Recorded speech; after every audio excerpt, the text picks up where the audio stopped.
week. I know you all Yes. tired. Sometimes it's like that. Sometimes it's like that. Listen, it's election season, honey. Especially when you have a race that has like 6 or 7 candidates in it, then we got to do that. Seven. There's 7 candidates. 7. So we are back with the school board candidates for District 5. And we are with number 6 because we did.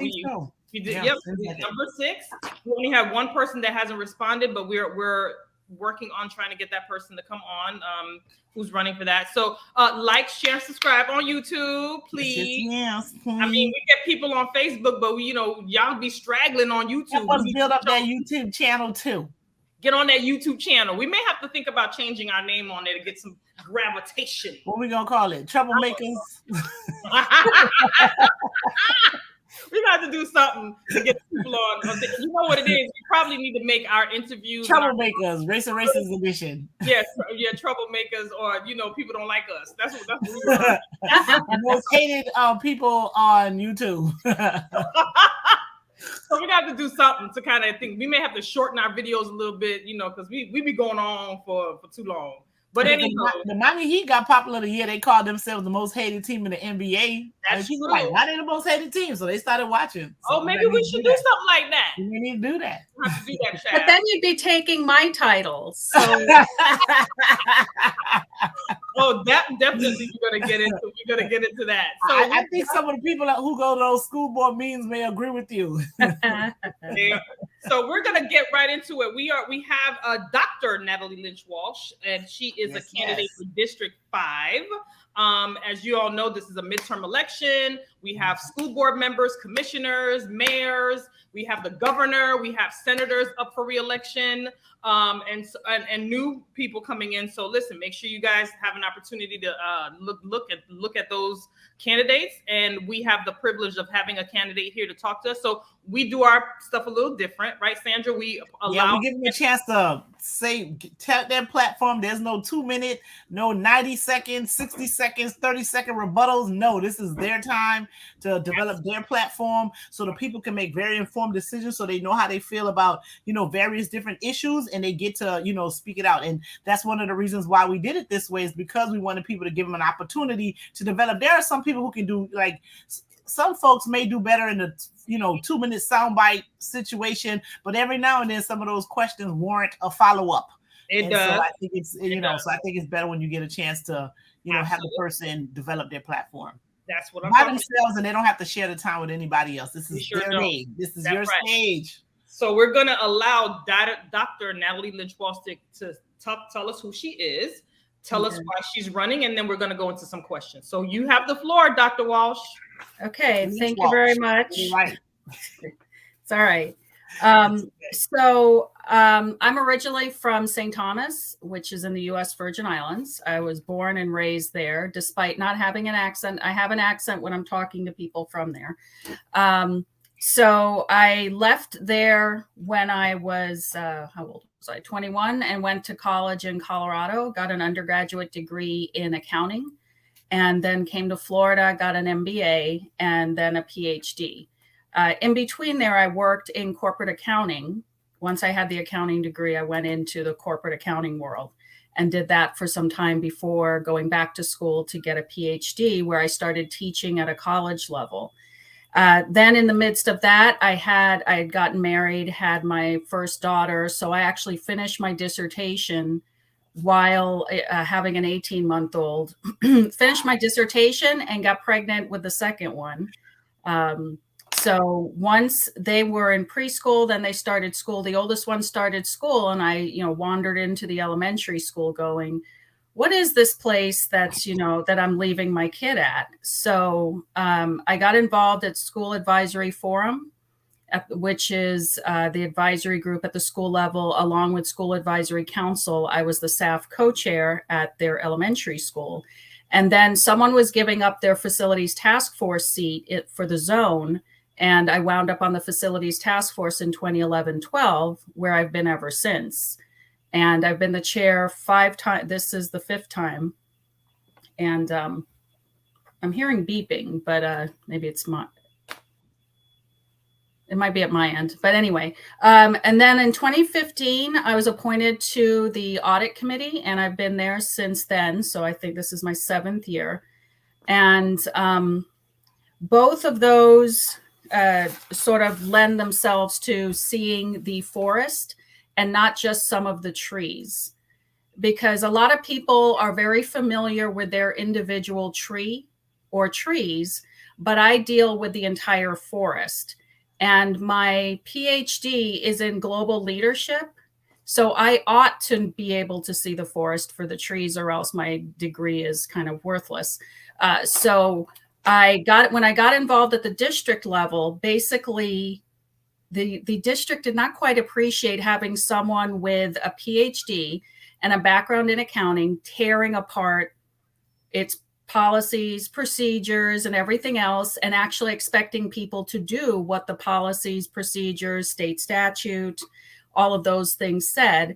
But that is actually the function of the two groups I was on. I was not on, sort of the rainbow welcoming committee, or it was not a feel good, happy cheerleading committee that I'm on. I'm on the audit committee and the facilities task force. The facilities task force came about back in, I think, the 80s originally, when they had a failed bond program. And then it got revamped in the 90s after the 1997 grand jury. The board at the time said, we need to bring it back because we can't rely on staff to tell us the truth. They wanted someone else, an advisory body that they could rely upon and turn to for advice about how things were going in facilities. So when you're on those types of groups, you're charged with challenging what's happening. That is exactly what we're supposed to be doing. So anyway, so that's where I've been. I taught at a college level. I've written curriculum for different courses. I was involved in the launch of the bachelor's program at Broward College. I was part of the team that put that together when they went from being a 2-year to 4-year college. And I taught business classes there. So why am I running? Because we're sort of at a crossroads. The next 2 years are kind of key for the district. And actually, this seat is only for 2 years, and then you'd be running again because you're finishing out the 4-year term, basically. So I have tried every which way to ensure that there's the things that should be happening are happening. We have been tasked a lot of times on the facilities task force with equity issues, even though the word equity is not in our policy. And in terms of facilities, I realized why in January, because that falls under the purview of the diversity committee. And it was the whole CCC settlement agreement. I have been advocating for schools to get equity and that they haven't had, that they should have had. There are schools, and we talk about them all the time, Parkway Middle, which had buildings that should have been demolished, not part of the plan. But Stranahan Cafeteria was kind of the turning point because they were forcing people to try to renovate it, and the renovation wasn't working, basically. So what ended up happening is they finally approved replacing it, but then some shenanigans ensued, and they ended up recycling a set of plans from Miami-Dade because it was supposed to be cheaper and faster. That hasn't been the case. We don't even know where they are in terms of the cost and the schedule right now. But we can't have staff misleading the board when they have a personal agenda, and that is what happened with Stranahan. So I have not had a response from the superintendent repeatedly in terms of what they plan to do about it. And they were also starting long-term planning.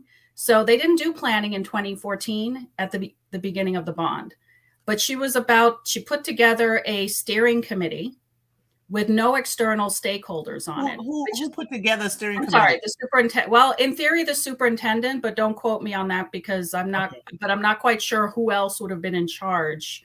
Okay. As she's in charge of operations, anything operational falls under her umbrella. Okay. But whether she actually handpicked everybody, I'm not quite sure. But I do know that there are no external stakeholders on it, and there were a lot of the same people that were around in 2014.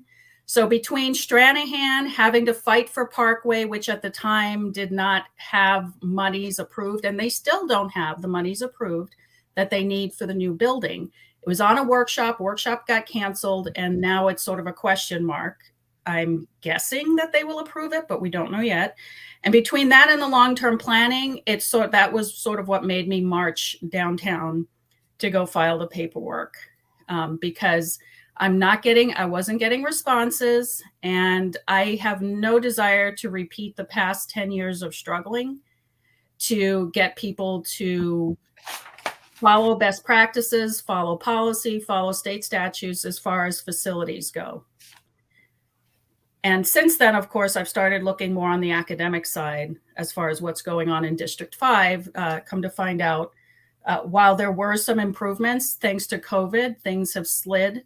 And actually, when I looked today, I looked at Walker in particular, and they had 11 for third grade, 11% proficiency rate in language arts, which was down from 17% the year before.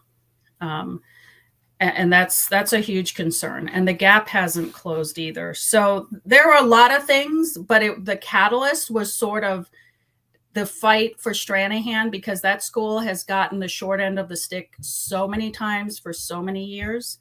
And to watch it unfold in front of me, to see people doing what they were doing, because a lot of times over the years, we kind of suspect something's going on, but you can't quite see it or put your finger on it. But to see it and have it still happen, that I was just done at that point. All right. A lot of information. We would like to delve into a little bit, because you have a firm grasp of the district and how it runs, and you certainly are a candidate who holds elected officials accountable. So before we start, let's tell us, what are your top 3 things that you would like to see happen in District 5, and the top 3 things that you're going to tackle if you do become the school board member there. Okay, so academic achievement, because that has sort of remained flat.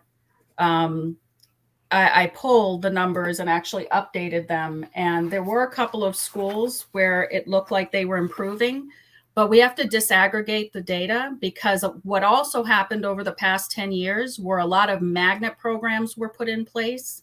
And so unless you disaggregate the data, you don't know if the school got better at teaching the lowest of the low, or if they merely brought in magnet students who are higher performing, and so they pulled the school grade up. Also, for example, Walker, they got their highest score was in 17-18.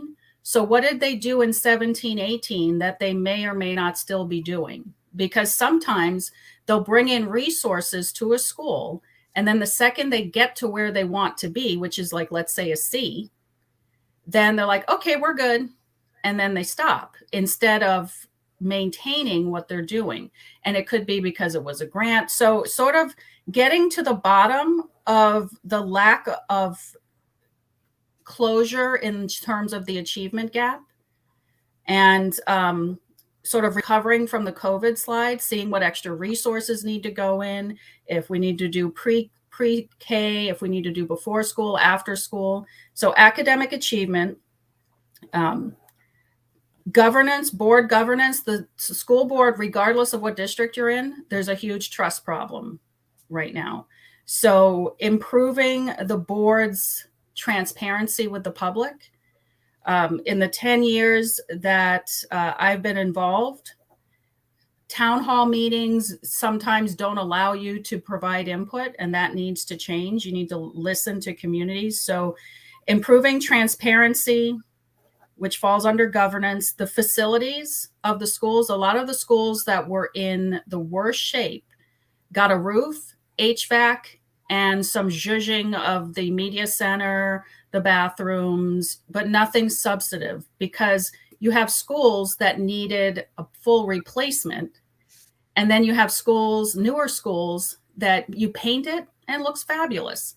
But they got more money. The newer schools at times got more money because the older schools got the same amount of money or less.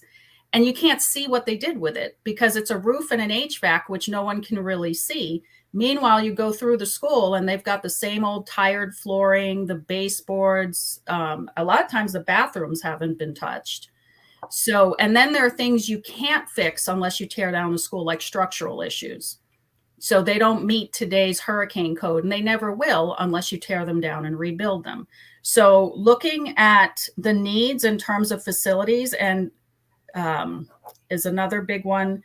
And then say all schools should be safe. Mental health has become a huge thing with COVID, and that fits into academic achievement.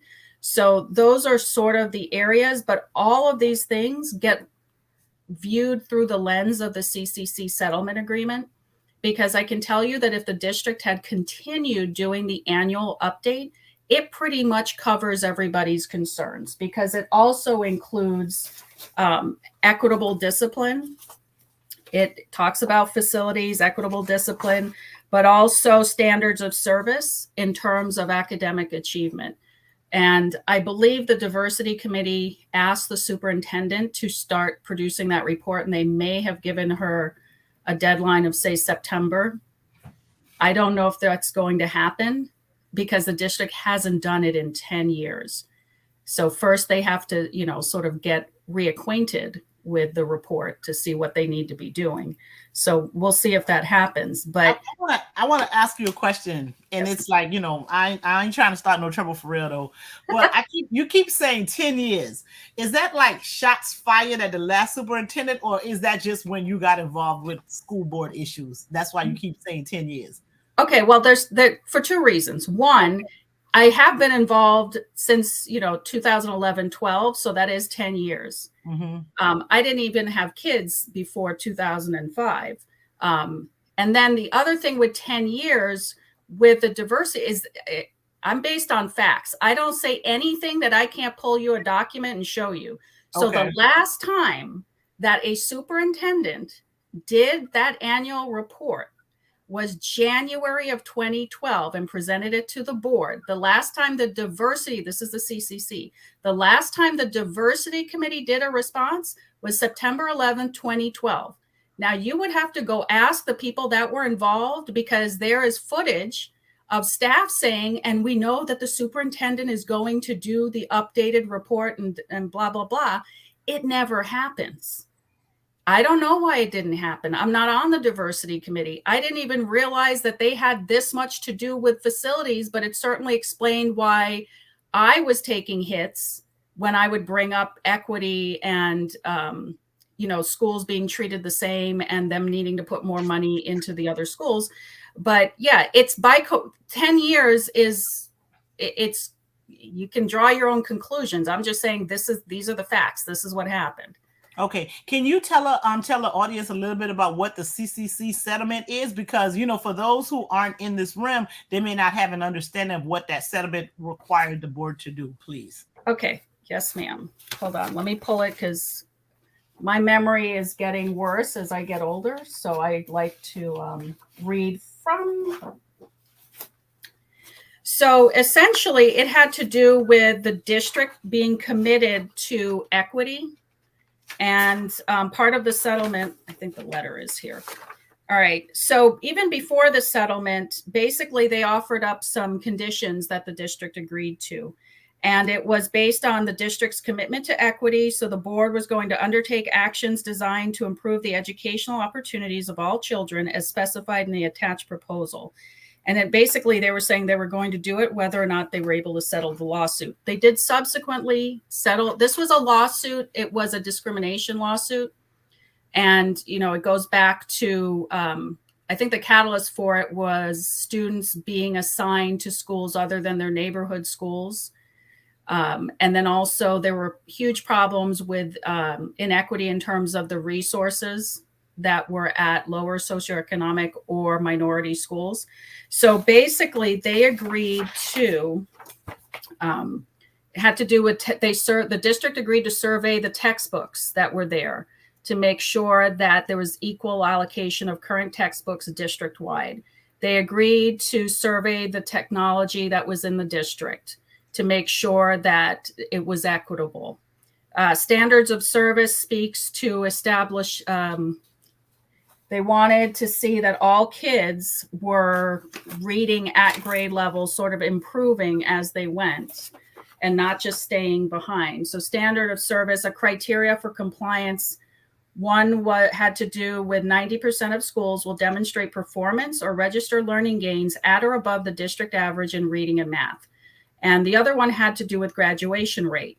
But these people were no fools, because they also recommended that high schools not be allowed to transfer students to alternative schools or other schools in order to impact or manipulate graduation cohort, which we know happens.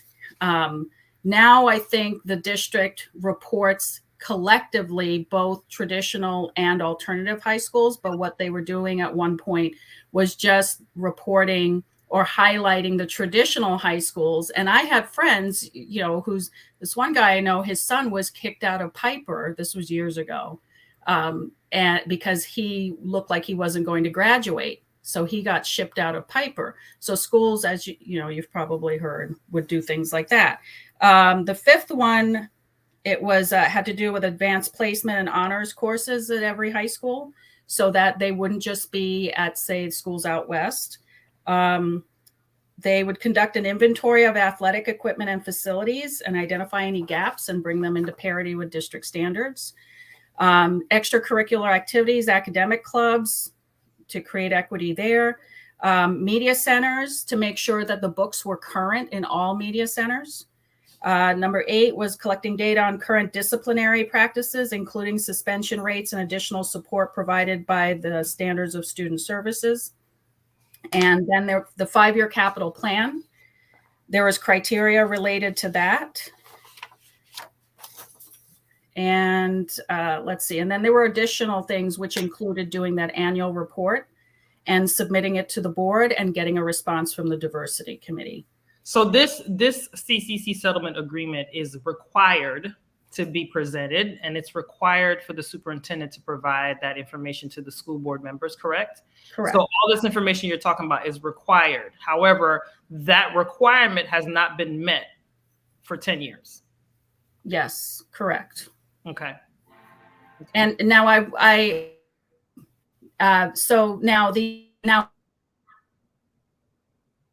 Uh-oh. We having technical difficulties. why would this happen? Okay, repeat what you said, Dr. Walsh. We had some. Oh, we went out? Yeah, we went out first. Okay. So on facilities, there's an interesting consequence of not doing the report, because it stopped in 2012 when the current board chair happened to also be the board chair. And by board chair, you know who the board chair is now. Yes. Okay. So that occurred. And then a couple years later, we had a bond. So the criteria for facilities had to do with, let me pull that up here, the 5-year capital plan, but they also were supposed to allocate funding. Let me read from here. To allocate funds to bring school facilities into parity with district standards. Now that is going to cost money to do. So if you have this contractual obligation to allocate funds to bring school facilities into parity with district standards, and someone actually expects you to follow this, then you can't really ask for $800 million, because you can't rebuild a bunch of schools with $800 million. And the person that was hired as the chief facilities officer in 2014 came from Chicago and said, oh, we're not rebuilding schools. We're not doing these phased replacements. We're going to renovate. So Stranahan no longer being replaced. They gave $4 million to Parkway, which doesn't even cover demolition, much less giving them a new building. But before the recession, there were district educational facilities plans that showed that Parkway needed close to 40 million. And guess what? They still need 40 million to replace the buildings that need to be replaced. So let me interject real quick, Dr. Walsh. Sure. So I'm a member of the League of Women Voters, and we had Miss Marte. She's your CFO for the district, correct? She's back as the deputy superintendent of operations.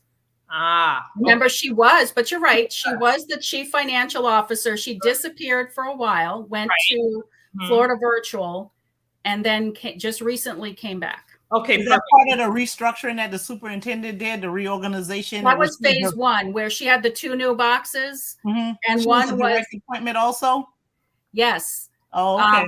And as you probably have noticed, that there were 2 boxes. One is empty because the person that came for the deputy superintendent of teaching and learning, she got hired back to Volusia County as the superintendent. So that box, which is probably the most critical box, is empty as we go through summer and into the new school year, unless someone comes forward to be approved at the next board meeting. As far as we know, the box is empty. Oh, so she can't direct anybody. She can't direct appoint anybody for that box. She probably will, because she's citing. When there's a critical look, you can always do things when it's absolutely necessary through no fault of your own. But when you kind of create the crisis, that's when you have people going, "What are you doing?" But that's a separate issue. So you had Judith Marte, you were saying? Yes, we had her at the meeting, and we were talking about the referendum because she would like for the League of Women Voters to support the referendum to get people to the thing. And one of the things that she mentioned was, now I lost my train of thought because there was something you were saying that made me remember to ask you something about that. But you were talking about required the $800 million bond. That's right. The $800 million bond. So she stated that they had an audit company do an audit, and then the audit findings were everything was done, money was spent where it's supposed to be spent, and all that other stuff. So I'd like for you to kind of comment on that, because I thought that was a little bit, that took me up. I was like, really? You did? And it was fine? Okay.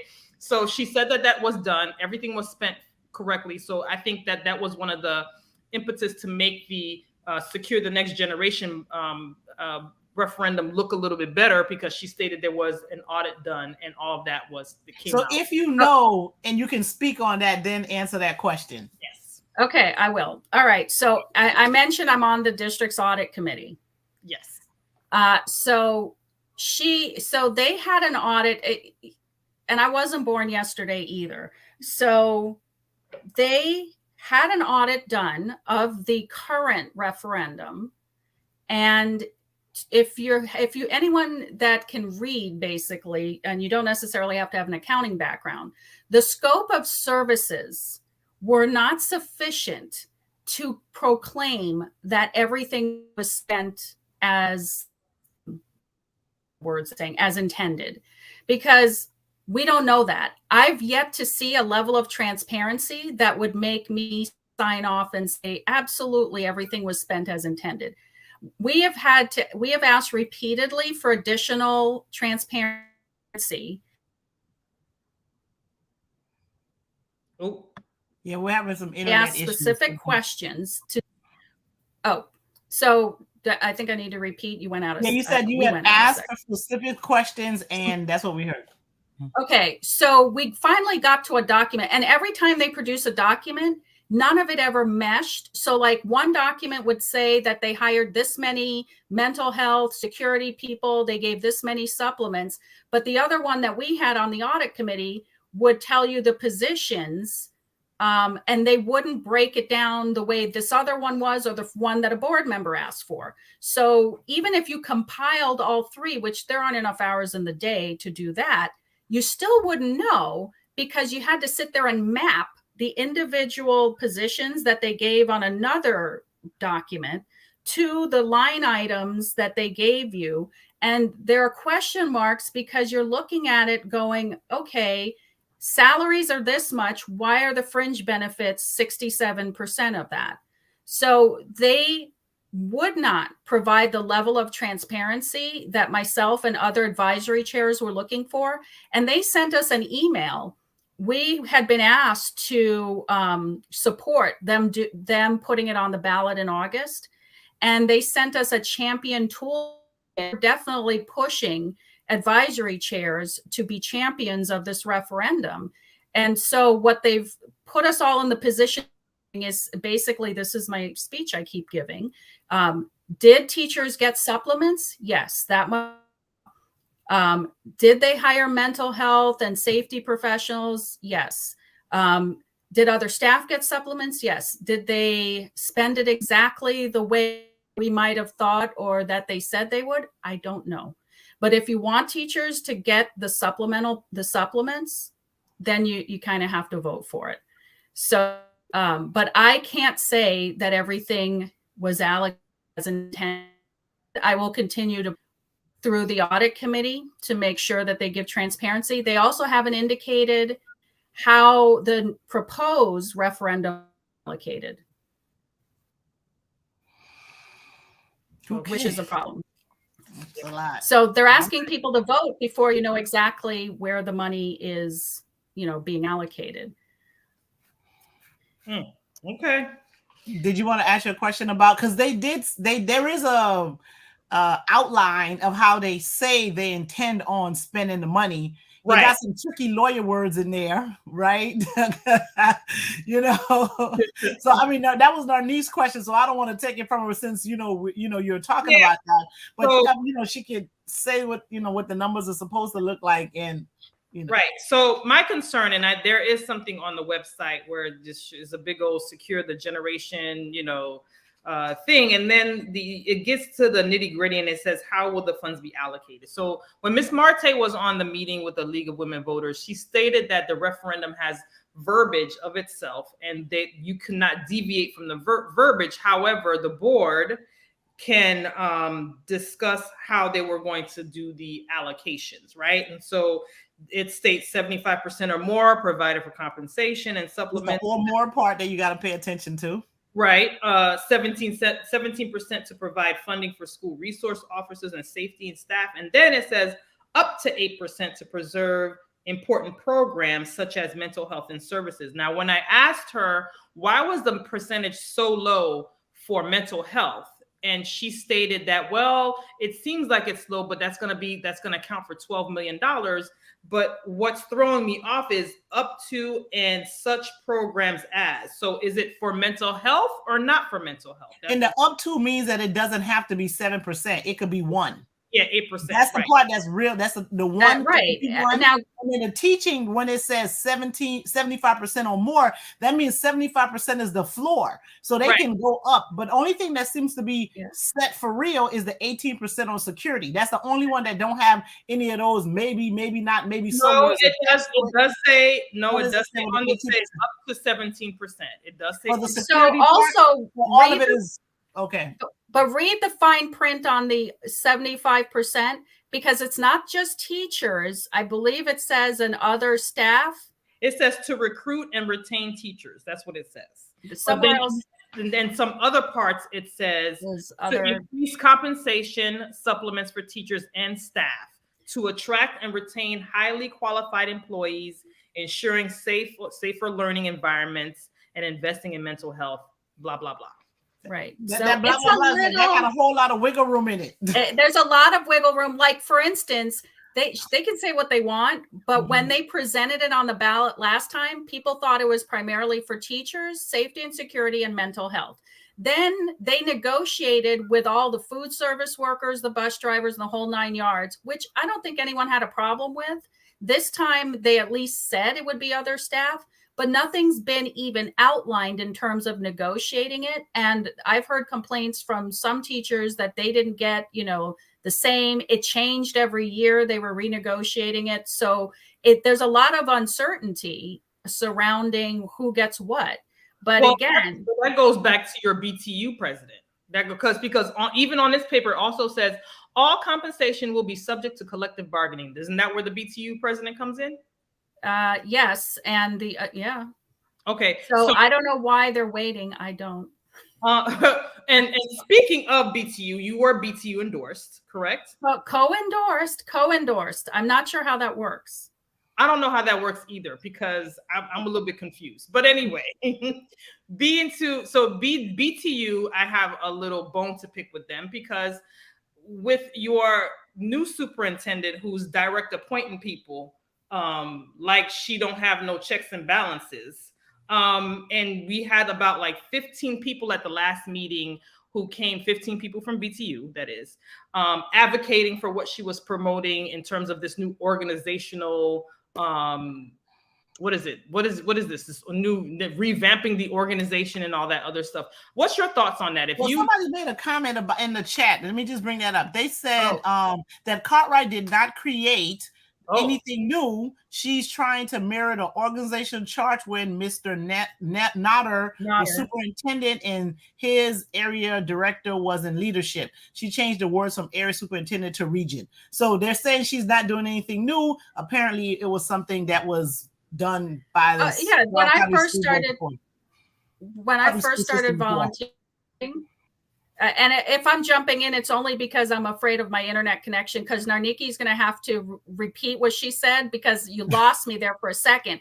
That comment is accurate. When I first started, there were area superintendents and we're still in areas. There's the word area like on signs in places that never came down when they got rid of areas. The area advisories never stopped being area advisories. We have North, Central, and South. So yeah, she changed it to region because that's what's in Orange County. And I've objected to calling them regions. I'm like, give people something familiar, just call them areas. Then at least it's a little bit familiar. Hang on to that instead of, like all of these changes. So what were you asking though, Narniki? I missed it. I wanted to ask you, and I'm pretty sure you did watch the meeting when the superintendent decided to bring this new organizational thing that she's trying to do. I was at both. Yeah. Yeah. You were there physically. That's right. I was at both physically. Okay. You don't miss a meeting. I do, but not those. You be there full force, honey. That's right. I forget. Dr. Walsh be at the meetings, honey. So you were there. 15 people from BTU came and was like champion what she's doing. And, all but 3 board members had dissenting comments, yet they voted. They didn't say nothing. Yeah. So we don't know what they were thinking. The three didn't say, no, the 3 did say something. When you don't say nothing, you complicit. That's how I feel. Oh, okay. You ain't say jack, you part of the problem too. So you had all but 3 had consenting comments, yet all voted 9-0. If you were at the chair or on the table, on the dais as a school board member, what would your vote be, and how did you feel the meeting went?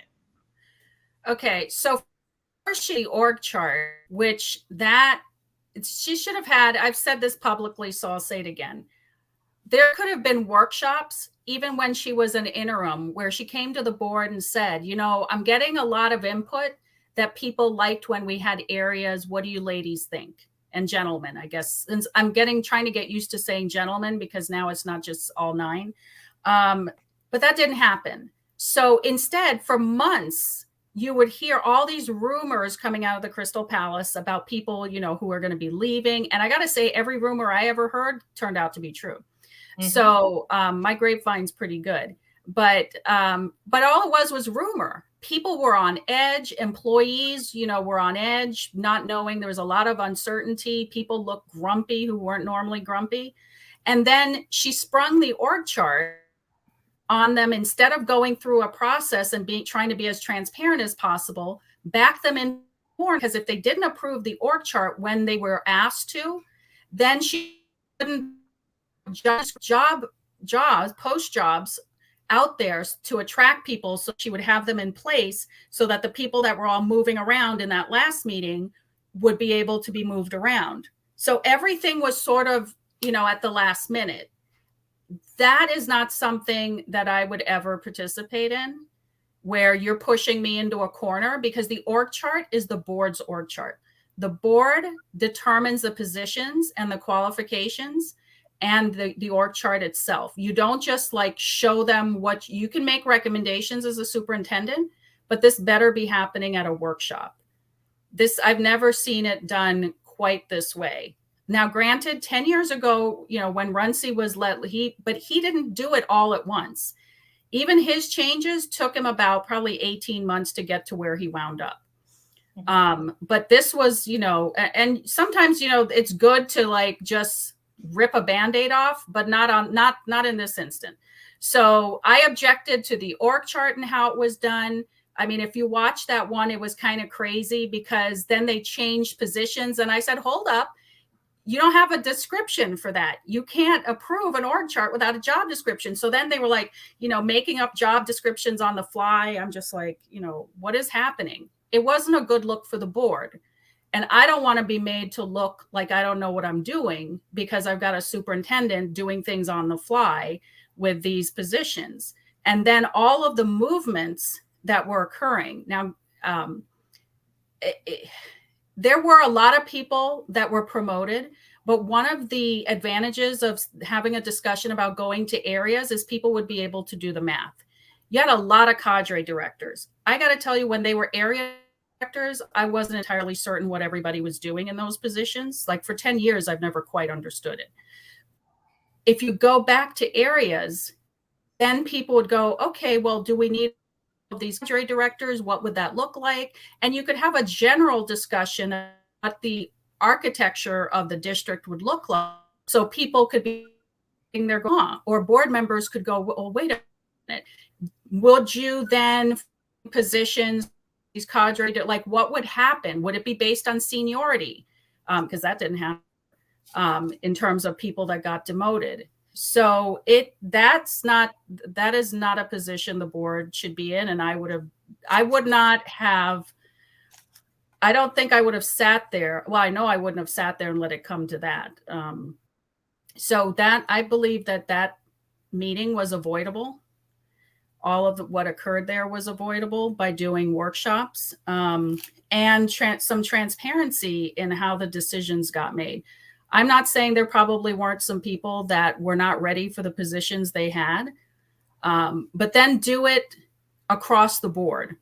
Like in HR, I think I've been vocal a few times. The HR position was a chief position. The person that was in it wasn't necessarily qualified. And I'm saying that as somebody who reviewed the resumes of the other people that applied several years ago. But then she downgraded the position to an executive director. This is Broward County's largest employer, and we don't need a high-level HR person. Well, the person that is now the executive director of HR came from, I believe, Orange County. And if you look at their resume, it's a little light. So now it makes sense. So we out here doing nepotism stuff. That's what we out here doing. We're doing something. Chaos Cartwright. All right then, sis. If that's what we are. Listen. All right. So we have so many more questions that we can ask about. That's her way of all that went down. What's going to happen with the schools? But we got questions in the chat about what academic achievement is going to look like, right? One of the things that you said about academic achievement when you talked about the settlement was about disciplinary, like how, what's the, how the disciplinary equitable, yeah. Did the disciplinary practices was supposed to be part of that, and that gets me to ask you a question about the Promise program, right? And so we're gonna start talking about some other things because we spent 45 minutes on that, and we really probably should have 2 sessions with you. But I just want to get your thoughts on some things, right? So what are your thoughts on the Promise program? Is that something that you would continue to support? And what does that look like with you as a board member? So when I read the documents that established it, on the face of it, it sounds like something that actually is consistent with what the CCC settlement was trying to do. And since I'm not, I will admit that that's not an area, since I sit on audit and facilities, it's not an area, like discipline is not an area I typically get into too much. So I don't know, I'm not as involved in the minutia of the Promise program. I know, of course, that everybody started knowing what it was because of MSD, and he was in it in middle school for a brief period of time. I think there's a balance. When I was asked we were talking about it at the NAACP forum. I think that when Marsha Ellison said, you don't want to see kids getting a record or getting in trouble for just being kids. And that's something everyone should be able to agree with. And then people have concerns, on the other hand, about teachers getting beat up and nothing happening to kids who are beating them up or whatever, or other school violence. I was just reading about, is it Gulfstream or Hallandale, the K to 8, where the girl, the seventh, I think she was in 7th grade, and she was beat up, and then that they moved the principal from there to Broward Estates. So I think that there needs to be a balance, and I support what the CCC is trying to accomplish in terms of equity in discipline. I wasn't born yesterday. All of the sort of inequities that are mentioned, yes, we can see that that's a problem. But if we're aiming for equity, then that's what we should actually be trying to do. And I completely agree with not punishing kids for being kids. That shouldn't stick with you, or, I don't want to see kids failing. That the whole thing with academic achievement is that we're trying to get kids to high school instead of pushing them in line. So I would never be in favor of anything or actions or a trend where we're seeing more kids being pushed into the pipeline just to get them out of a school. Like I said, even the high schools where they're getting rid of the kids so the graduation rate can look better, that concerns me as well. Okay. And the other question I wanted to ask that's similar to that is, like, there's been talk about metal detectors in school. What are your thoughts on that? Beyond the cost, the person that was task assigned as a chief safety and security officer, Dr. Neesmith, had a way of talking about wanding that made it more user friendly. There's something about metal detectors and wanding. When I go to KCW, you get scanned and you always feel a little like you might have done something even when you haven't. But again, that comes down, the whole thing with that. We had Dr. Neesmith came and talked to DAC quite a bit about it. And again, making sure that kids weren't being targeted, that there was equity, and he seemed to have a pretty good plan for how to make it so that you weren't singling kids out, and that it was again equitable. So it may be, given the rise in violence, we can't afford to have another MSD here. So we kind of have to do what we need to do for everybody to be safe. So I'm not opposed to them in theory, so long as they don't have the effect of would a metal detector have stopped MSD from happening? No. The way he got in that building? No, not really, because then it's just a single point of entry, and who can jump a fence, and training of rows, and what would you're gonna. Yeah, I think it's weather, so like the internet's going to be acting up a little bit, and so we can talk until she hops back in. I'm back. I'm back. Okay, you're back. All right, go ahead. Finish your thought. No, you're right. That would not have prevented it. Okay. I think it provides a level of comfort. Sometimes you go through the motions and it makes people think things are safer. Like single point of entry is a misnomer. Yes, it's directing you to the office, but that doesn't mean you can't jump a fence. So if you really want to get into a school, you're getting into a school. And then like my kids' elementary school, the whole parking lot is wide open. There's no fence around it. And there are kids gathered there in the morning, lined up before they open the single point of entry gate to let them in. So if somebody wanted to do something, not that I'm suggesting it, but they could. So I'm not saying I'm not opposed to it, so long as, again, it's not targeting, minorities, and it's being done in an equitable manner. Well, as it stands now, isn't it being done in like 2 schools and it's random? And it's random. And there were concerns about whether it would actually be random. So they had Neesmith explaining the definition of random in detail because people were that concerned. Now, unfortunately, he's not in safety and security anymore. They made him the principal of Silver Trails. I would have, I would have voted. Yes. And okay. The thing that was missed there is that he connected with people. And, like I said, he was very effective at explaining what they were doing to make sure that it would be equitable. And he seems sincere, and you had a level of comfort. And he even said it. He goes, he's like, I'm Black. I'm not, he's like, I would never implement procedures that are going to be sort of, treat people that look like him disproportionately. So I had a level of comfort myself that it was going to work. And I think most of the people listening to him did. Did you say he's going to Silver Trail Middle School? Yeah. In Pembroke Pines? I think that's where that is. Oh, okay.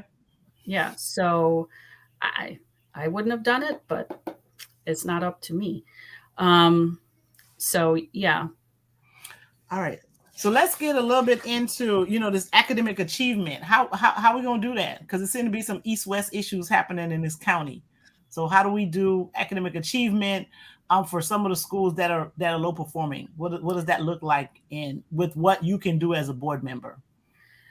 So I mentioned Walker and that they did get academic achievement up in 17, 18. But you weren't sure how that happened. Was it that? Well, right. So we really, they have a magnet, performing arts magnet, but I don't know that they were going out and recruiting. I think it's possible that they put teaching strategy in place. We just don't know what they were. And as a board member, you're privy to more of the details unless they bring it to a workshop, and then everybody knows what people are doing. So we have to look at, are we putting seasoned principals in or new principals? Are you putting, is the rest of the administration new or seasoned? Are you putting highly effective teachers in? What sort of strategies are they employing? Because Collins Elementary in Dania used to be an A school, and they were using a particular reading program to teach kids to read. Then I believe they switched principals and that changed. And I think they might be a C now. But for years they were an A. So there are strategies, and I'm not claiming to be an education expert on early, childhood learning, but the district has plenty of them. So we should be able to sort of pinpoint, after looking at what's going on in the schools, specifically, like how are you teaching the kids? How do you know it's effective? And really looking at the input and the output, and where there have been genuine learning gains, what were those schools doing? Is it the teachers? Is it, the instructional materials? Is there more face-to-face time versus drilling? When you do all these drills on the computer, that's not as effective as, face-to-face teaching and being engaged with the students. So until we can... Yes. So if you're on the board, how long would it take you to go through this information and implement a program that would help District 5? Oh, well, everything takes longer in the district, but because this is so crucial, especially now where we have schools in the, with learning proficiency in the teens, I have seen schools increase learning within that year. So let's say that, you go in November, we should be able to sort of study what's being done And I would say in time for the next, well, it won't be the FSA, whatever. So I think there's supposed to be 3 testing done 3 different times of the year. So we might miss the first one, but for the second and third to see that and that actually gives you a better idea of whether what you're doing is working. When you well, depending on what the tests look like, I'm not even sure they know what the tests are going to look like yet, because this is, we just had the last of the FSA. So I would say within the year, and by within the year, I mean within the first 90 days, sort of put it all out there, gather all the information. I am like having 3 people pouring through information. So really digging down and getting into it in the first 90 days so that we can start making some changes. Obviously, you can't necessarily move teachers out of a school that are there, but and it may not be the teachers at all. It could just be the teaching strategies. Talk to the teachers, see what works, what they need. Maybe they need resources. So I would say in 90 days to kind of have a game plan. To have a game plan on what needs to do, and then if what you need to do is going to cost money, what does that look like? Well, me doing the research would be part of my job. There are funds for Title I schools. They have funds. In fact, there's still ESSER and ARP funds, which I'm not sure where they are in the budget, because they were supposed to have that 3rd budget workshop. And one of my question marks is, where's the ESSER and the ARP funds? Like, what is that funding? So using some of those funds, because there is some COVID slide that we need to recover from.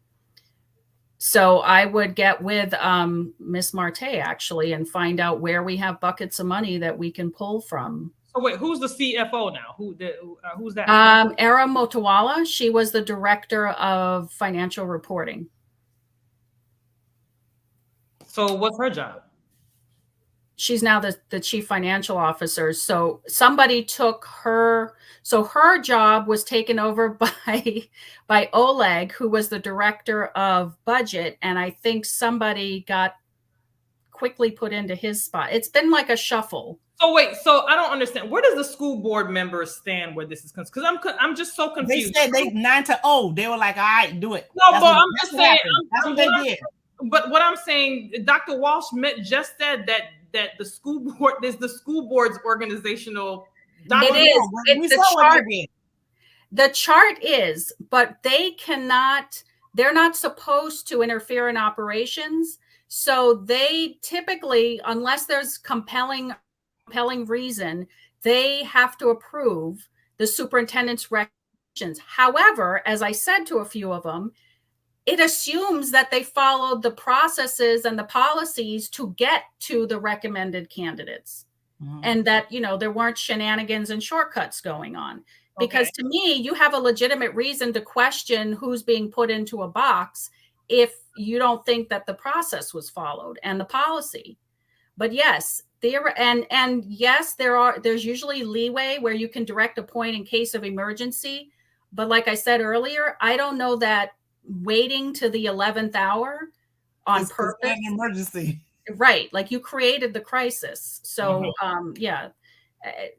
it sort of felt like, with the org chart, the board was backed into a corner. And then with these assignments, because they're always told, they've been trained, you can't question, you have to go with the recommendation. So that is why, most of them stayed quiet, because they figured they didn't have a choice. On the other hand, there's also the thought that, okay, you're in charge. If this doesn't work, it's on you. But the children suffer in the end if it doesn't work. You know what I mean? So that's right. Yeah, you're not supposed to throw your hands up and be like, it's going to be your fault. Like, that's not how this should work. Yeah, no, that's never my approach. I fight. I pretty much fight till the end. Every angle until I don't have an angle left to fight from.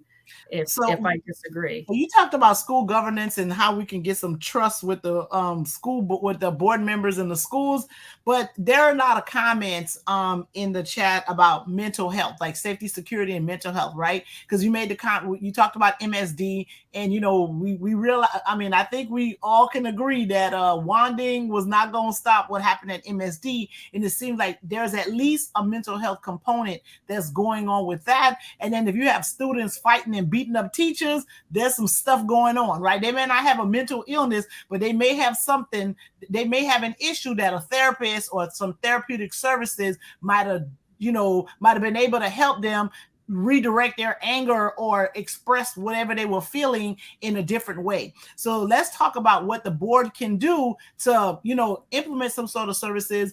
How hard would you fight for them to at least do the 7 or 8% that they say that they want to commit to mental health and other things? Talk a little bit about that. I would definitely fight for that. I think that the rationale that was given on this one is that they couldn't hire mental health professionals. They were having trouble finding them. And then I've also heard that there were people who were out of field, like guidance counselors and people being pulled out of field. But there, you can get creative. I don't know if they tried doing Zoom, during COVID, everybody was doing Zoom sessions. I mean, maybe you do that if you can't actually get them physically somewhere. But when the kids came back from COVID, and I have 2 kids in high school, the kids were definitely feistier when they came back. No, the grown-ups too. Yes. No, it was not just the kids. I have to tell you, I've been a season ticket holder for the Miami Heat for the longest. I actually was a season ticket holder when they had the Miami Soul, where they had women basketball in Miami. And when they finally went back full capacity, I had such an awful experience in that arena that I canceled my season tickets, because I was like, I am not going back into a room with all of these folks, because people don't know how to behave, right? And those were adults, right? So the fact that someone's gonna expect children after being locked in a house for 15, 18 months or whatever to come back and not have something going on is like this. They're not reading the room. They're not trying to understand what's going on. Even me just being, working from home for a long time, I don't want to go into a lot of spaces, right? I have my own issue of anxiety just going into to big spaces. But so that's part of it, right? So for them to try to hold young folks and children accountable, right, for everything that's going on, when grown-ups should know better, and grown-ups are the one that's responsible to make sure that they're okay and to figure out what's going on with them, I think is also problematic. Because Mona Lisa is saying, like, stop blaming them kids because some of them teachers is trash. Everybody came back on edge. And you know what my daughter has suggested multiple times, and it kind of came out, she's at Western, where they had what I call the insurrection a few months ago, because they let the kids loose in the parking lot, and then were surprised that they all went a little crazy, because they'd been pent up and they had nowhere for it to go. So she keeps asking for like a field day or team building where they get to let off some steam like they used to when they were in elementary school. Because they're watching videos. Like the mental health is, mostly all videos. And she goes, nobody's paying attention to those. It's not doing anything. So they need more sort of hands-on and allowing the kids to be kids in a constructive way, where they're team building and learning how to handle, like you said, we did all, I think, forget how to be out in public from being isolated for so long. And as you can, like, I'm in my office at home, and, I dressed up for you guys, but a lot of times I forget to, cause I'm just used to being at home. Dressing up is like an occasion anymore when I go out in public, but, so I think it is, I can't, again, this is not an area where I can get into the weeds and the minutia and tell you specifically, but they definitely need to make sure that they have enough school psychologists, counselors, and it is something that it isn't just an MSD problem, it's across the board. And the kids are there are more fights, and people need to learn how to de-escalate. I don't know that there's been enough training on de-escalation. I think there should be an overall de-escalation training from admin all the way down to support staff. We don't advocate kids are not, that kids don't know any better. We understand, but as adults, sometimes you can trigger a child to behave a certain kind of way. Yeah. You're the one that someone's making a comment about beat up or blame teachers, like or something like that. But no one, like, they're not human. No one's advocating for any abuse to anybody, any teacher or anything like that. There's no excuse to put your hands on anybody under no circumstance, and no one is saying that that's okay. However, we do have to understand that even adults have lost the ability to process and actually even deal with their emotions in a very mature way. So we should not have these huge expectations for children when adults themselves are struggling with this. That's the point that I'm trying to make, because there are a lot of adults who don't even know how to behave, and some of them probably don't really understand, because you have to have some level of self-awareness for you to really be like, oh, I'm having a moment, I'm not good, I need to step back. That does take a level of awareness. So the fact that adults are having a difficult time with that, I don't see how we can actually expect children to be able to do that. And that's the only point I'm making. I'm not saying that it's okay for anybody to put hands on anybody else. And then I would have never put my hands on an adult. Like, that just wasn't going to happen. Like, I was not raised. But remember, putting my hands on an adult. But think about the insinuating circumstances in terms of COVID-19. It's been a while since we've had a pandemic like this, and for us to be cooped up the way we were cooped up, and also getting misinformation, no information, and for as adults, we had a hard time processing. So can you imagine with children or adolescents? That's a whole different ballgame, and we need to be sensitive and cognitive to that, cognizant of that, rather than making it seem like it's something with the kids are being wild, and we're not saying that. We're not saying that at all. And so they're making comments that, yes, we doing, yes, absolutely. We don't think children should be beating up their classmates, but at the same time, the focus can't always be on punishing them for beating up their classmates. There needs to be some sort of understanding about, like, where is that coming from, right? And also provide them with a tool in order for them to, if they find themselves in a situation where they think they need to put their hands on somebody, they can make a different choice or make a different decision. That's the point I'm trying to make. Ain't nobody saying it's all right to go fight nobody. We're just saying that usually comes from somewhere, and we need to be able to recognize that. Yeah, and then also not only recognize, but provide the person with an additional tool or more tools that they can handle themselves differently if they find themselves in a similar situation. No one's making excuses for kids here. That's not what we're doing. No, not at all. Because the chat's on fire, Dr. Walsh. Oh, so, I was going to say, I'm not. But listen, they best not put their hands on me. No, but you brought up a good point about the adults. I'm not sure what kind of support is in place for adults. Right. Because that sometimes is something the district falls down on. Because I could speak to from other experience, not having to do with necessarily violence, but it's something to look into when we're talking mental health. Do they have it in place? Did they also mean for teachers and staff? Because just all of these changes beyond COVID, like I was telling you, I know staff people that have been on edge for months. Yeah, and that has, the teachers have to watch what they say, because if they end up saying something, then now they're in trouble, and BTU is going to get involved. But that's also with administrators too, right? Because sometimes they don't understand. It's like you can't always judge somebody on maybe their worst day, and if there's a conversation to understand, like, from what place did this come from, right? Like, and there needs to be some understanding, as opposed to adding additional stress on the person when you're trying to put them in a position where they may lose their job, lose their livelihood. That should not be the response either, because there's certain jobs I don't take because I know my mouth, I might slip and say some stuff that ain't right. You know what I mean? I understand that. So I'll be like, you know what? I got options. So I'm going to exercise some other ones, but not necessarily everybody's in that position. So that's part of it too, is that even the administrators need to be able to recognize that, yes, I know I shouldn't have said that to that kid, but this ain't no thing where I need to be stressed out now that I'm about to lose my job, because everybody is dealing with a lot, in this moment. So. Oh, yeah. Now I turned on the chat because I didn't. That's what should be happening. I just clicked on the chat because I was like, Oh, yeah, I'm agreeing with you. I'm agreeing with you. Yes, So we agree with you. No. We have to clarify because sometimes they be trying to bring the smoke and No, they can bring the smoke. We can clarify. I mean, that's what I'm saying. You bring the smoke, but we okay with the smoke up in here. Yes. So I'm saying we trying to. We're not saying that we're not making excuses for kids. Yeah. We're not saying that's okay, but we are saying that, listen, there are extenuating circumstances. COVID-19 was a trip for all of us to deal with. Mm-hmm. And so we're just saying some people need to be allowed some grace. A lot of people, everybody's not okay. Grace. And we also want to make sure that we foster an environment that everybody gets the tools they need in order to get to a place where they can, we all can work together. That's all we're saying. That's all we're saying. Yep.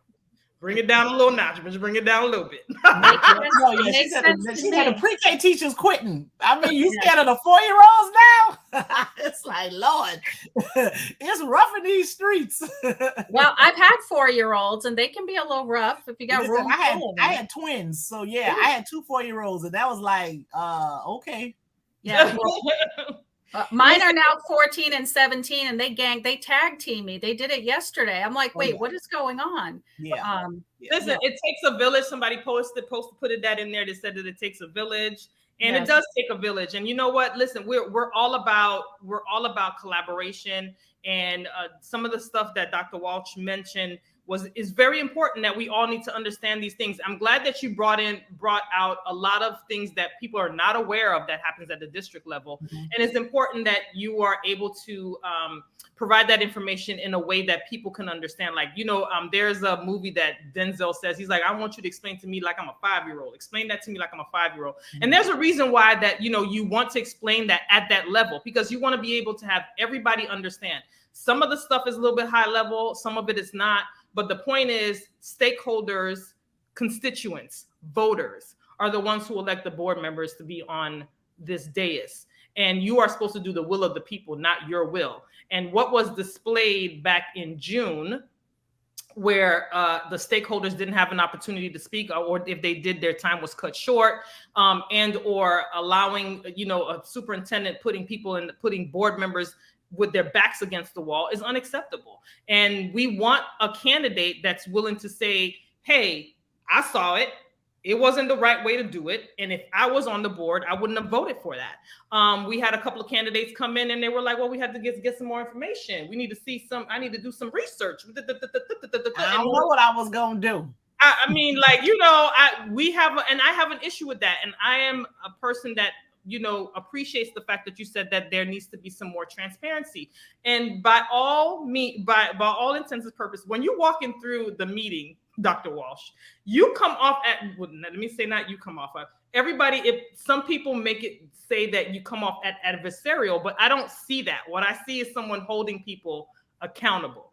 And that is what we're supposed to do as constituents. And I hope that people see you running, and if you are privileged to able to take that District 5 seat, that you will welcome that type of accountability, because this is what it is. And so I just have like an issue when you have candidates who come in and they be like, well, I have to check, and I don't make decisions based on emotion, and I don't this, that, the other, whatever. It's imperative that candidates, answer questions. And it's not questions that we're making up. It's questions from the community. We talk to a lot of people. We meet with a lot of people, and they all have the same questions. People were very outraged by what happened with this new organizational chart. And the fact that there was not a time for things to. I remember Sandra was saying that even big businesses do a transitioning time.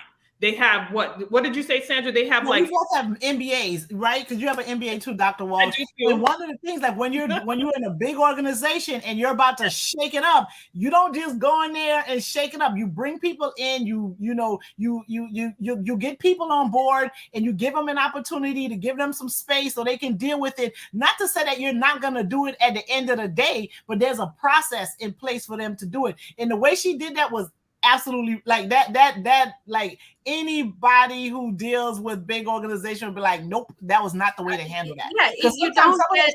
You take time to do it, or if you know you got to do it in a short amount of time, you got to put people on notice that this is what's going to happen, and you got to give them a space for them to air out and have them say what they're going to say, and give them a solid explanation on why it is that's being done. You know, like when they asked her one question about the numbers, like, oh, I thought we were doing this because it was supposed to save money. Is it going to save us money? I don't know. I gotta run them again. What? Like, it's on paper, it's like 2.1 million or something. It's not a huge, you know, we could eat that up in 5 minutes in this district. I know 2.1 million or 2.3 or whatever. I think it sounds like a lot, but not in, you know, a district this size. Not for all this trouble. It ain't worth it. Yeah, exactly. Yeah, you said it for me. So, yeah, the thing is, there were people, I think, that were told what was going on behind the scenes. But also, if you have people involved in developing the restructuring, then they are invested in it. You know, there are people that might have come up with suggestions for where they might end up so that they didn't end up where they ended up, if that makes sense. Oh, yeah, it makes a lot of sense. You know, from a management standpoint, from a business standpoint, from a leadership standpoint, in terms of human resource, you know, organizational behavior standpoint, this did not improve the culture. It did not improve employee morale. And I say that as someone that, you know, knows after 10 years. I took OB too. I took OB. I know. Yeah, but there are people, you know, like even in facilities, we might beat up on staff within the context of the facilities task force, but those are like our people. So, you know, we don't want to see them beat up. And the one box that was eliminated that didn't have a place to go, actually today is that person's last official day as an employee. I'm upset about that box and how that was handled. Personally, that whole thing was trash. That whole thing was trash. I mean, to have somebody unemployed. Are they unemployed, or are they going to get some? He's other retired. Job, he's retired. He's fine retired. with it. Okay. He's retiring. Okay. It was just the way it was done. Okay. You know, but even the demotions, you know, people are getting pay cuts. Like, that was trash. All that happened. That was trash. And I have to be honest, I just don't understand how this superintendent is the superintendent when her previous job, she was close to getting fired or she just quit before she got fired. And this was one of the reasons. This was one of the problems that she had at the last place. Like the employee morale was down to zero, close to it, because of some of the decisions and the things that she was doing. And she did not learn from her past mistakes, apparently. So, you know, but someone's asking about, there seems to be a lot of advertisement for assistant principals. Do you know if there's a shortage of assistant principals? You know, I heard someone said that they're not done, you know, like there's another round of movement that's going to happen. And I heard it would be happening with APs. I hadn't looked. It sounds like we're going to be shuffling APs, I guess. And you'll know for the July meeting, because that's probably when they'll come through. The district's been very quiet. I can't even find people that are working lately. I found like one employee today on the phone. But I don't know that there's a shortage. I'll have to go put my ear to the ground on that one. But I hear that they're going to be moving APs. It's the shiftiness for me. It's the shiftiness for me. But I digress. We've been at it for a while. So listen, do you have any other questions for Dr. Walsh? No. I was kind of going through it, but I think we kind of covered them in different ways and stuff. You know, and the issues that I really wanted to address, I believe they were all addressed. I went through and I looked at the questions in the chat. I don't think I missed any. And so if anybody has an additional question, go ahead and post it in the chat and we'll ask it. And in the meantime, you could tell people how they could support you by volunteering, giving you money, canvassing with you, and how they can reach out to you. D, all of the above. So my website is NathalieLynchWalsh.com. Pretty straightforward with the H and the Natalie. My mother is English, so she went with the French spelling to confuse everybody. My twin's name is with the H too. I'm like, I should really know that I spell your name correctly. Yeah, no, it was my last name. It's fine. But it was kind of funny because last night when you guys were talking about not messing up people's names, and then I'm like, oh, wait, that's not my name. But it's okay because without my glasses, I can't see anything anymore. So I wouldn't know. But yeah, so NathalieLynchWalsh.com or elect Nathalie Lynch-Walsh on Facebook. That's my Facebook page. I might get to Instagram at some point, but I'm not good at taking selfies and pictures. I'm pretty bad at that because I'm usually buried in paper. And please, yes, if you'd like to volunteer, donate, because I'm pretty good at stretching $1, but there are some things that do cost money when you campaign. I might be trying to see how much of a shoestring we can operate on, but I'll happily take donations. You can donate by check, Zelle, or credit card on the website. The information is there. So a question came in about how can you fix the inequity?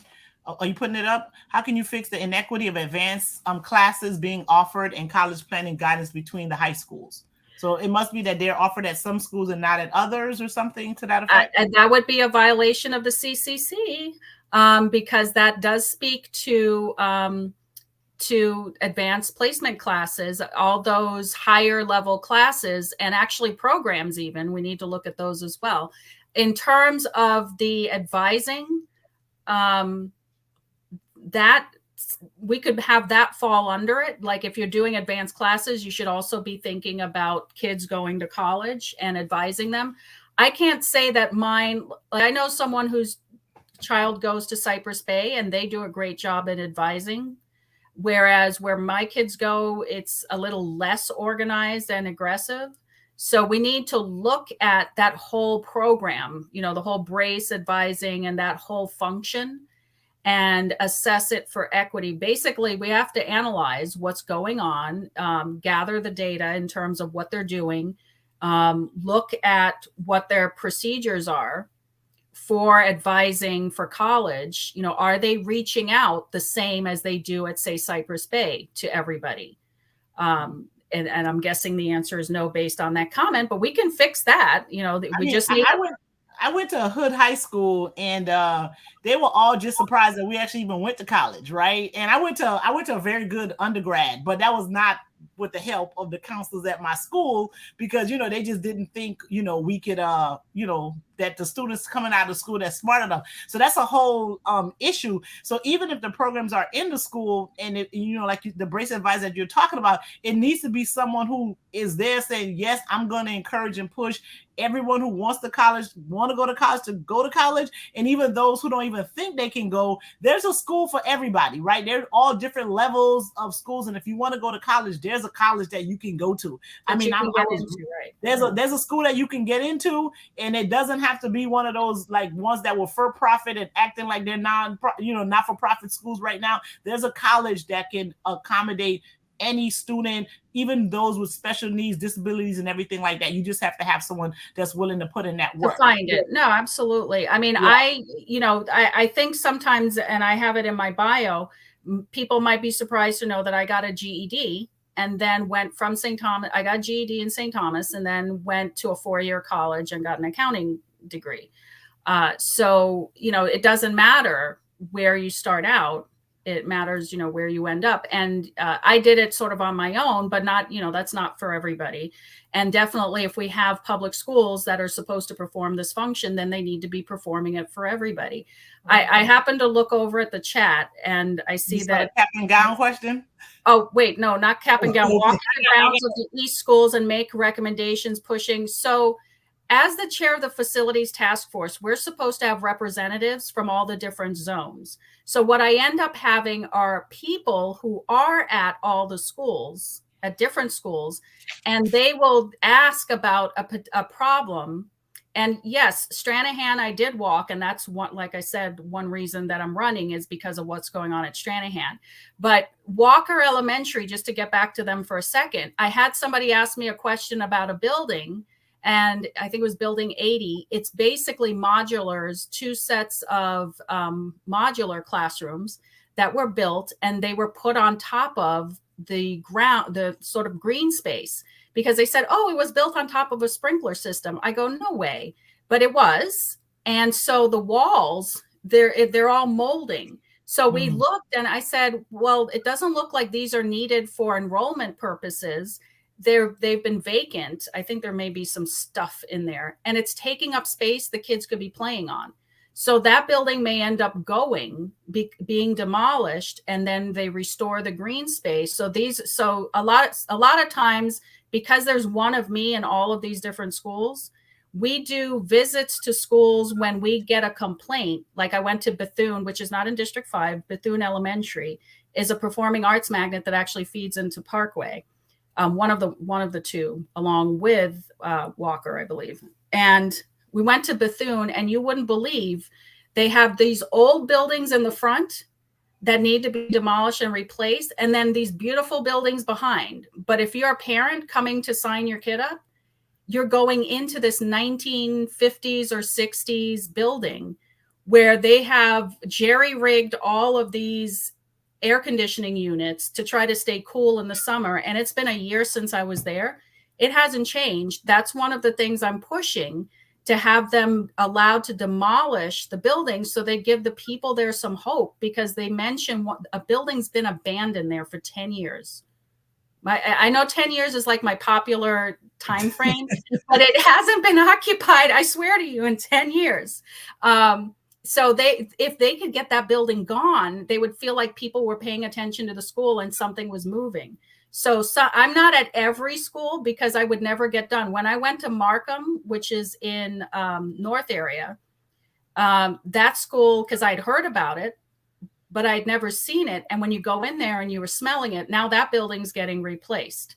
So if I'm not there, someone else tells me about it. When they tell me, if I can, I get there. Otherwise, I start digging through reports to get, what the school needs. Cap and gown was concerning. How's it fair pricing? So now they've changed the procurement practices so that the other cap and gown vendor is getting business. And I think Scott Travis from the Sun Sentinel was tracking how many each vendor was getting. And I don't think they're 50-50, but it's at least competitive instead of it being, a lock for, wait, is Scott asking that? Yeah, well, Scott Travis asking that. Yeah.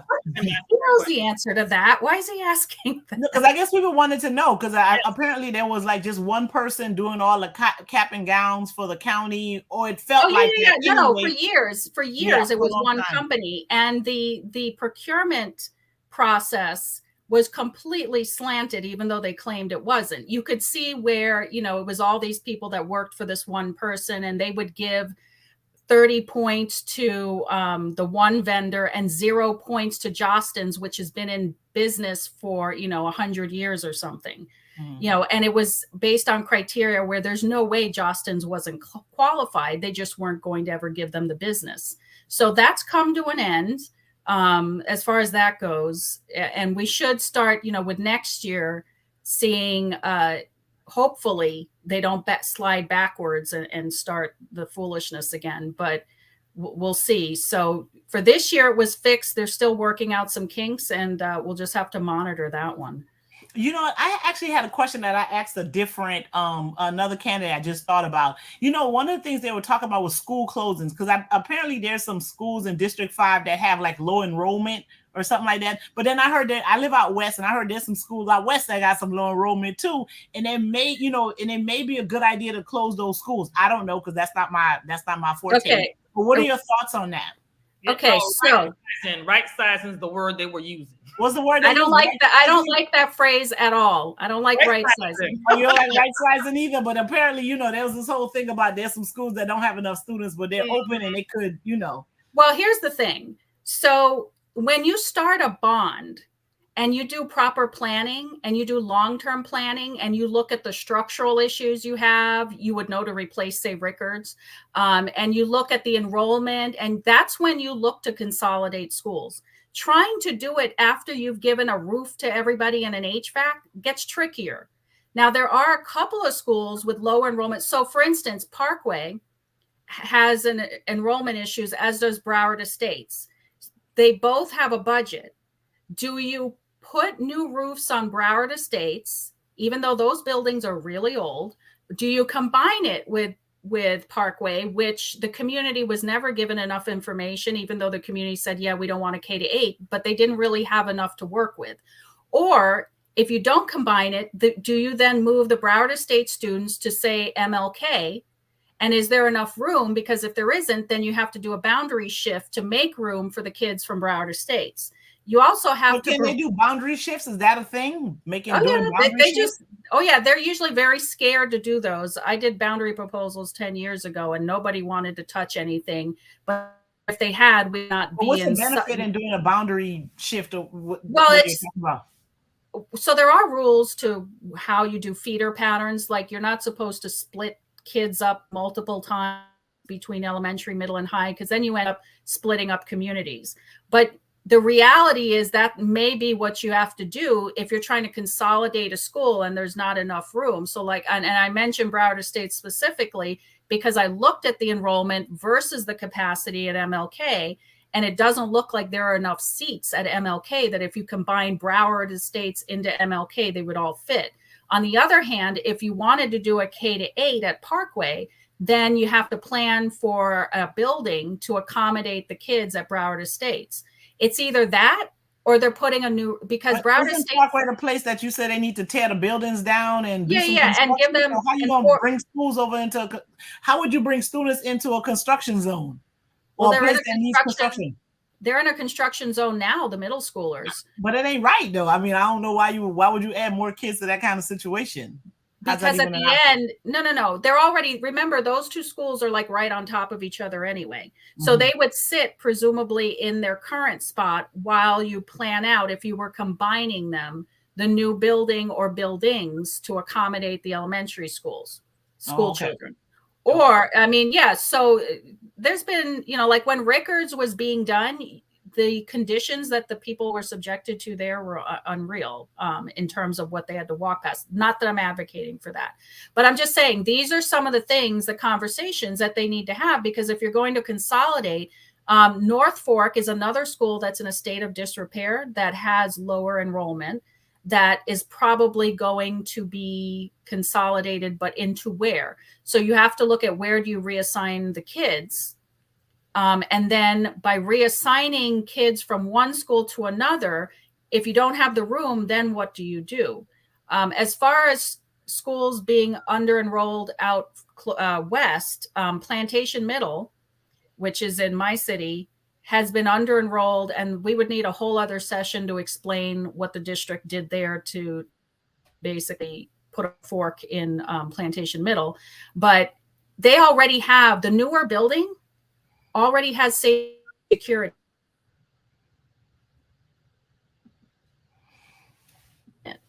The old building that shares the same prototype, the older building that shares the same prototype with Rickards, I think it's Rickards, Lauderhill, Lauderdale Lakes, Apollo maybe.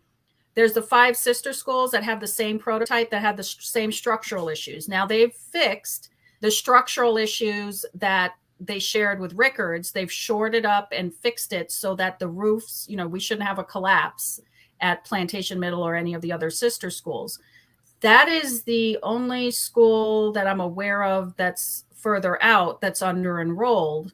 And I live like west. I live like west of I-75. They're like, because there's a lot of schools right here. I don't know if they're under-enrolled or not. I'm just saying. So when they talk about west, they just mean up to Plantation, because I'm west of 75. It's a whole bunch of elementary schools around here. I don't think they're under-enrolled, but nothing would surprise me anymore. I mean, most of the under-enrolled schools historically are. Yeah, there's a pause again, so we didn't hear what you said. Again, consolidating. I stopped. I've trained myself to stop when I pause. Okay. So consolidating is a lot trickier when you've poured money into a school. The other component to this is the district has 285,000 square feet over in administrative space. So when they start talking about consolidating schools, I said, hey, consolidate your office space first before you start touching schools, because you need to get rid of some of that office space. There is a formula for how much office school space they should have, and they're over by 285,000. So that's and they're paying rent on that, or they own it. Is it space that they can sell, or what can they do with the 285 square foot? Okay, so they have to look at what they can consolidate, because they have like the TSSC building and the bank annex is big chunk. That's the one near the corner of Oakland and University, procurement, and I think technology, IT is.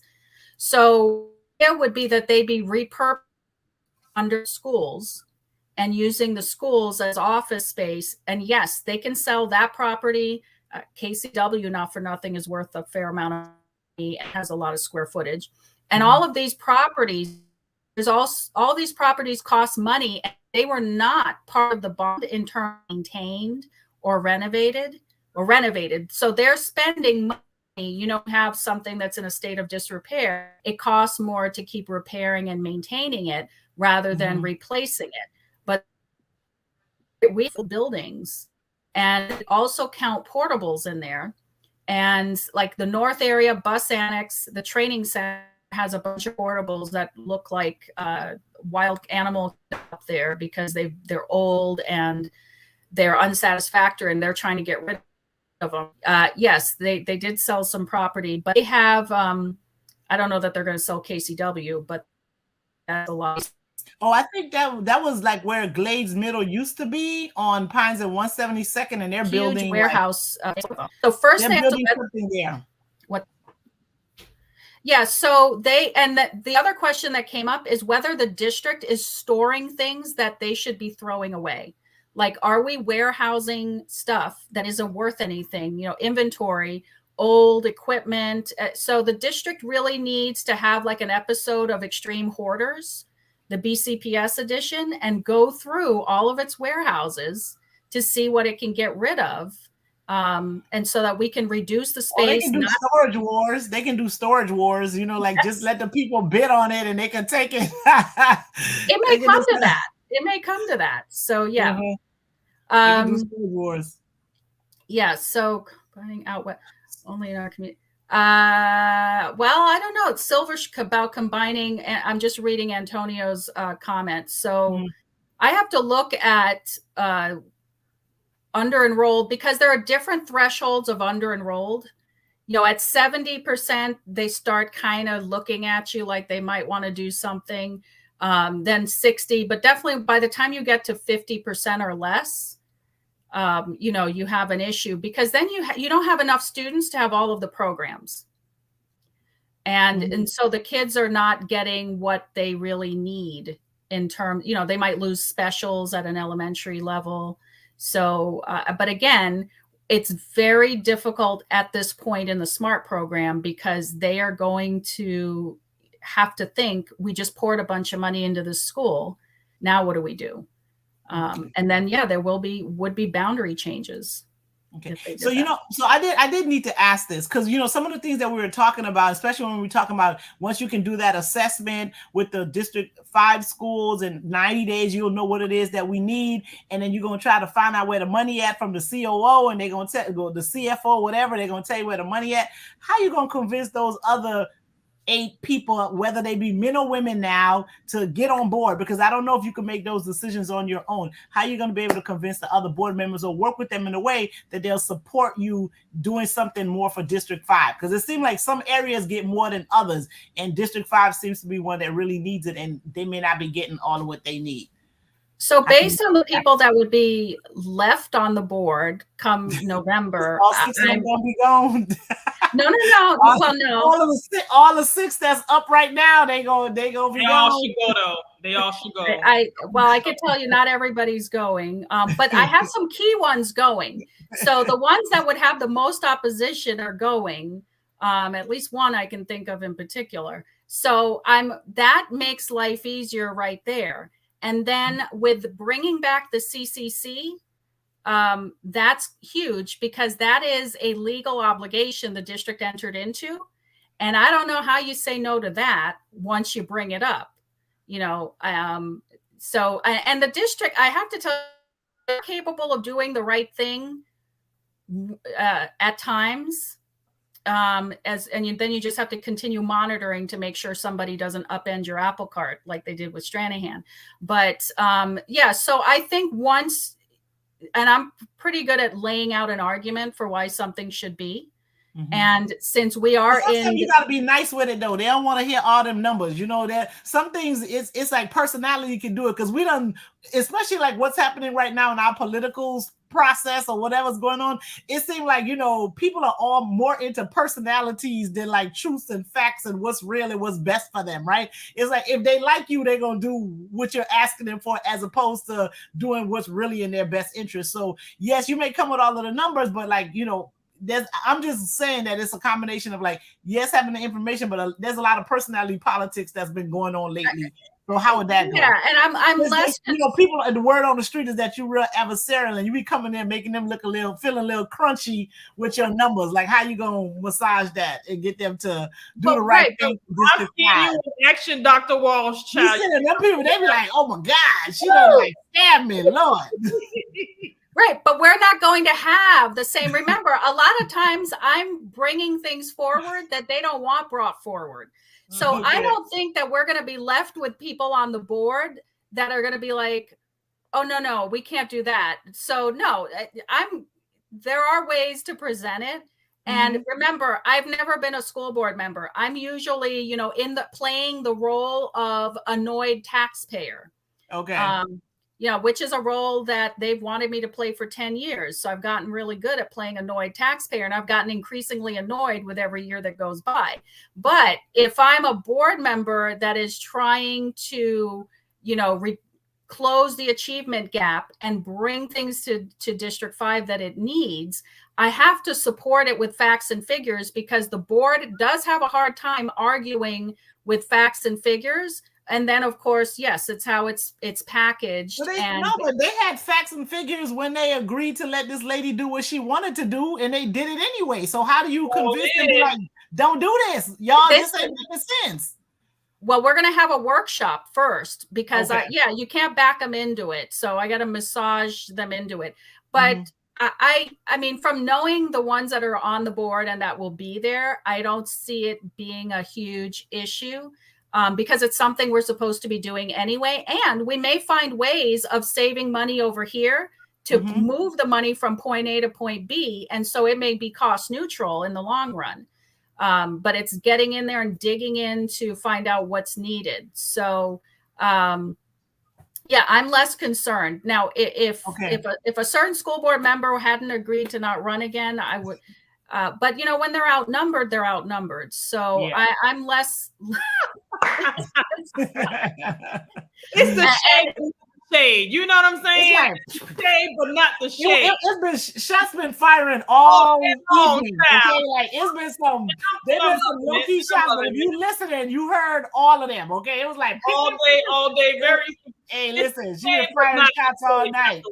That's okay. I'm loving it, honey. It's the shade, not the shade. Go on, Dr. Walsh. She said she want all the smoke. Okay. All of it. She been firing shots all night. It's I think people are willing to do the right thing.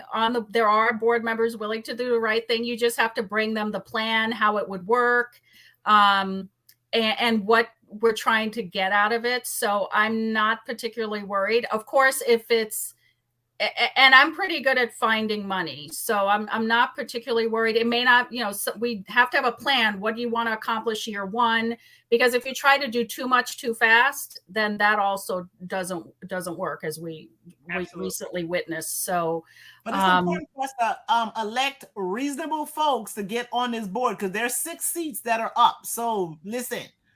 Get them, put the folks there that's really part of this. I saw some stuff the other day, and I don't want to call nobody's name because I ain't talked to them yet, but don't fall for some of these corporate folks that's trying to act like they really caring about, kids in school. So pay attention, people. So make sure you put the right people in those positions, because some of them, they got a different agenda. I don't know what it is, but it ain't about making sure. It ain't about the kids. Our county it's about them kids and them teachers. It ain't about them kids and them teachers. That's for doggone sure. But anyway, we got to wrap because we went all the way over. But it's just, it was good conversation, good information. We learn something all the time when we speak to candidates, and we do appreciate you, Dr. Walsh, for coming in and schooling us on information about the district. Put your information up, NathalieLynchWalsh.com, and on Facebook, elect Nathalie Walsh. Ooh, Lynch-Walsh, yeah. Let me fix that. It says, oh, you mean on Facebook? Okay. Yeah. Yeah. It might actually be elect Dr. Nathalie Lynch-Walsh. I mean, if you pop my name in there, it's going to come up. Yeah. She'll fix it. We'll fix it. All right. Okay. All right. So she needs that So give up Starbucks a couple days or 2 I know you're right. She needs you to go canvas, holla at her so you can during some text messages, call some people. You know what I mean? What is it? Be at during early voting. The early voting, right? At the precincts, early voting precincts on election day, all of that. Please. You gonna give them a T-shirt? Well, budget. If the budget allows, I don't think I had T-shirts last time. Listen, I use every. I said if the budget allows. If the budget allows, get a T-shirt, but you're gonna get at least some water for them because it'd be hot around here. It has been very hot. Yes, water that'll keep people alive. Actually. All right. All right. Thank you so much. It was a pleasure, Dr. Walsh. Thank you so much for coming by and giving us great information. We wish you nothing but luck on your campaign. We look forward to seeing you in other forums. I think that there'll be a couple of them out there. And you know what? Keep up the good work. And people need to watch this one because she got to give y'all all the 411. This one y'all need to come back and view, fast forward, get some information. Subscribe and tell your friends to check it out. What's the black people? What we say? She came with the receipts. She came with the receipts. She did. She came with the receipts. She came with receipts and she was firing shots. Y'all better pay attention. She was firing some shots. But no shade. Okay. All right, Dr. Walsh. All right. Thank you, ladies. All right. Have a good night. Bye-bye. Okay. Yeah. That was good. Yeah, a lot of information. You know, we talked for an hour and 45 minutes. It's there. Yeah. So people, hey, C5, they got some things to think about. It's all different types. Yeah. They got a lot to think about. Y'all better come on over here, C5. Because listen, District 5, y'all, you guys got some contenders. They got 7 people. Yeah, listen, District 5. I don't know if it's a real 7 people because remember there was 20 people running for like District 20 for the U.S. rep seat, and there was not no real 20 people running. There was probably like a good 4, 5, 6, maybe. Okay. So y'all got 7. I don't know if it's a true 7. Right. But if it is, listen, I'm out of the 7. Hey, like, I got my $1,700. I'm gonna pay it, and I want my name on the ballot. Let me tell you something. Out of the 7, there's some questionables, but and I ain't talking about nobody because we don't talk to because hey, I just said like personality might win, because we got some people that's in office right now because people like them. I'm like, well, that's the only reason, but listen, that's the only reason though, sis. There ain't no joke. I don't know if that's a good reason. I mean, I might like you, but I don't know if I need you making no decisions about my children. I don't like you that much. Okay, I don't like you that much. Kimberly said it's 3 out of the 7. She's like, it's 4 of them. Don't even waste your time. She ain't called no names. She just said it was 3 out of the 7. I said 3. So y'all truly got 3 options. Don't forget all the rest of them folks. Child, please. Out there shooting their shot.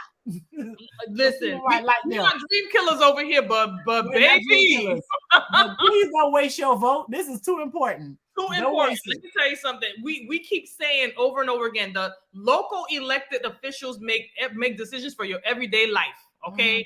And that goes down to your babies too. So I got 2 kids in Broward County Public Schools. I don't need y'all out here playing.